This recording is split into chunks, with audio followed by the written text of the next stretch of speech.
Meron po tayong ititesting ngayon.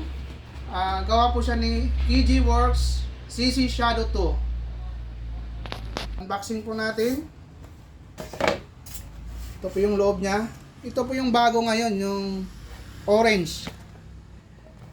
Naka-extended yung ano niya, magazine release, naka-fixed barrel, saka yung guide niya, meron na siyang bearing para hindi siya lumipad. Ito yung actual niya, guys. Complete markings po yan sa kabila. Yung bigat niya, simpo ng totoo, halos. Ito naman yung magazine niya, naka aluminum mag base na po, orange din. Yan, so sinalpak po natin yan. Pantay lang po. Ito yung orange version. Pag gusto nyo namang mas mura dito, meron po tayong blue, yung grip. Ito yung stock lang, hindi siya naka fixed barrel. Naka fiber optic na rin. Yung harap, yung likod hindi.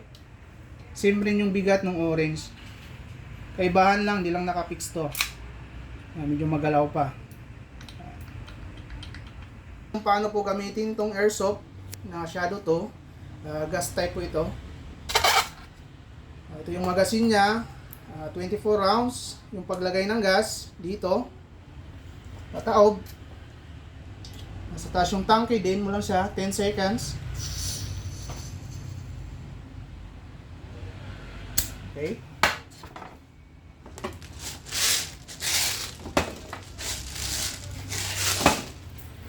yung paglagay naman ng bala, to babalang natin to dito na ano, portion na maluwag.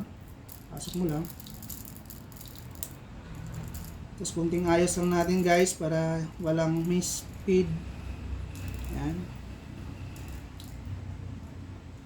Okay. Yung maintenance pala natin ng airsoft na mga pistol, silicone A lang po. So, yung silicone,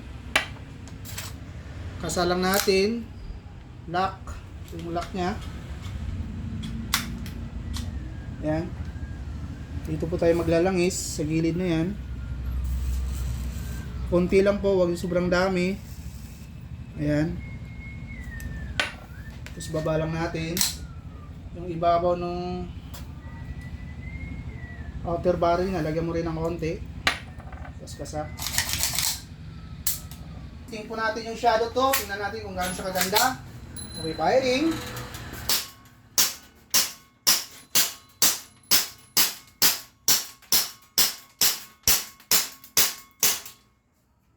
Pag naubusan ng bala, nag-open slide siya, release magazine. Same lang din ang totoo, baba mo yung slide lock, hammer down.